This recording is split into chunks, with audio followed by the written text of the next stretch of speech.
After a successful turnout last year, we're back in Niagara-on-the-Lake for the second annual In the Round fundraiser, hosted by Tim Hicks. We were able to speak to the foundation about the history of the event.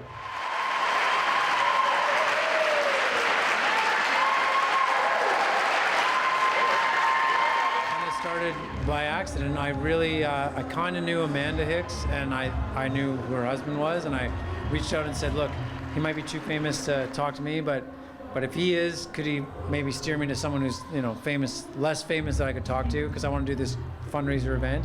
And I went to him and said, I'm thinking of a concert or a thing, and right away he's like, different vibe, let's go for a singer-songwriter circle. And then when I explained what it was about, both he and Amanda right away were like, we're doing this. And last year we planned it in just over 3 months, so it was really quick. And I brought in the artist, and it turned out super great. Tim is a huge supporter. Him and his wife Amanda have been a huge supporter of the EFN for a while now. Actually, Amanda now sits on our board and volunteers every day with us. That's how much they're dedicated to the kids here in Niagara, and we're super grateful for that. So it's a great event that we're raising money for the EFN. So the EFN is the Education Foundation of Niagara, and we support kids in the Niagara region through the DSPN. So it could be anything from kids that need food and warm clothing to kids that need swimming lessons or glasses or bursaries and awards to get onto post-secondary education. Like, how critical is the foundation in this time? It's massive. So obviously, through everything the world went through the last 3 to 4 years through COVID, it's hurt a lot of nonprofits, and especially with the EFN, it's hurt us as well. So having these big events to help support the kids that need it, it's one thing if a foundation is struggling, you can only imagine the families in the Niagara region that are struggling as well. So if we can continue to support kids and support them through the foundation, we can hopefully bring their lives up and just make things a lot easier for them. I'm in survey phones, gravel roads, and my best friend's dad's old shit. I miss campfire smoke, cars and smokes. When you both were approached for this fundraiser, why was it super important for you both to be involved? Well, I mean, as parents of 2 kids, any kind of children's charity makes a whole lot of sense to us. And so when Wolf reached out to us about initially getting involved, it made a lot of sense.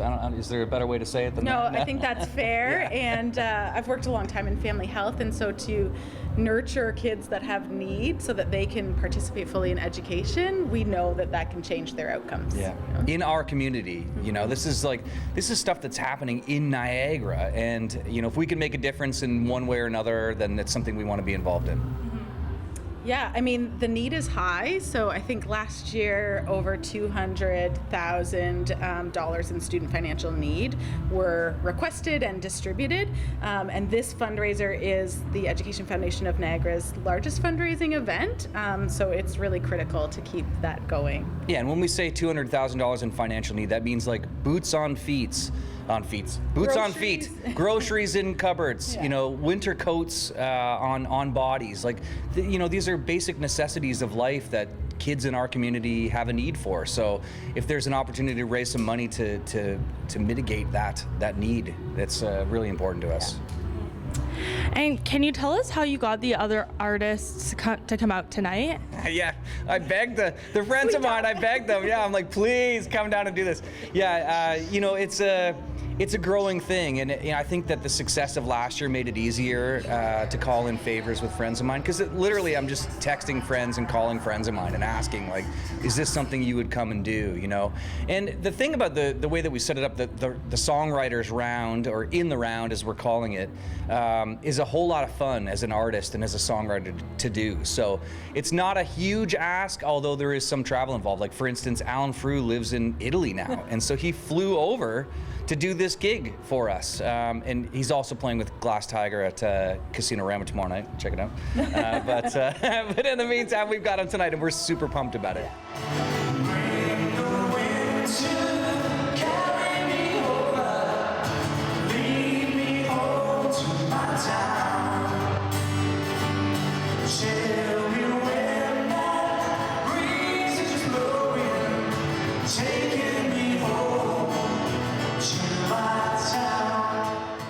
We've got Davna Doyle, Dave Thompson from Wave, who's born and raised in Niagara Falls, Shane and Stacy Gousset from Western Swing Authority, and of course Alan Frew and myself, all telling the stories behind the songs that have become hits for us on the radio. So it's a lot of fun.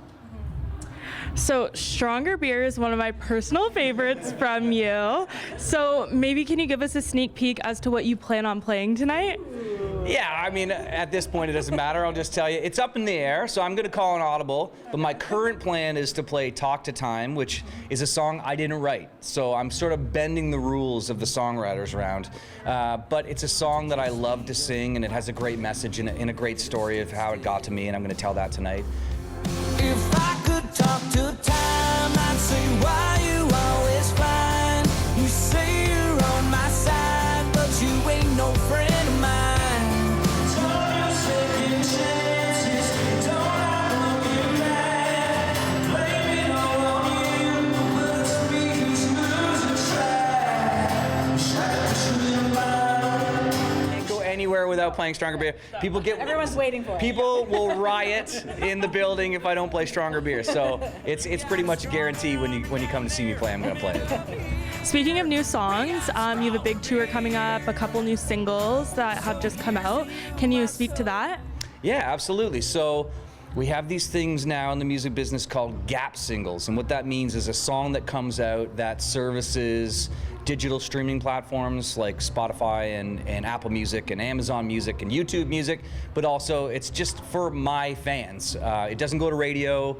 We don't necessarily shoot a video for it. It's just a song that we want to shine a light on in that moment. And so Last Two Lonely Hearts would be a great example of that. But I have a song coming out. We just announced the title and the cover today. It's called One More. I just got back from Los Angeles. We shot the video for it out in Santa Barbara, California. It was supposed to be big blue skies, but it rained the entire time.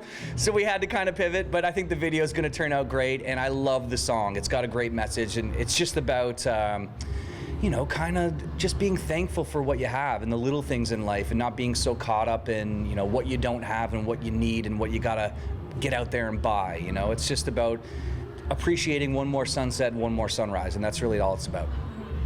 And finally, I noticed that you were nominated for a few awards, so congratulations. Can you let us know what awards you were nominated for? Yeah, that's a good question. What awards do I? Country Music Association of Ontario. Oh, that's right. Yes, Male Artist of the Year and Fans' Choice, and the Indie Awards. I think I'm nominated for Country Artist of the Year, which is very kind.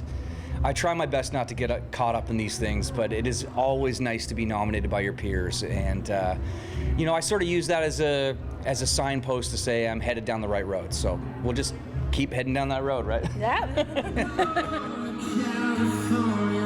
Gonna live your life, sipping on tequila, night after night, dreaming of the moment when everything was right. A little bit of love goes a long way tonight. A full house enjoyed live Canadian talent, but the big winner tonight is the Education Foundation of Niagara. Congratulations to Tim, Amanda, and Wolfgang. Can't wait to see how you're going to top this one next year. In Niagara-on-the-Lake, reporting for The Source, I'm Kennedy Reynolds.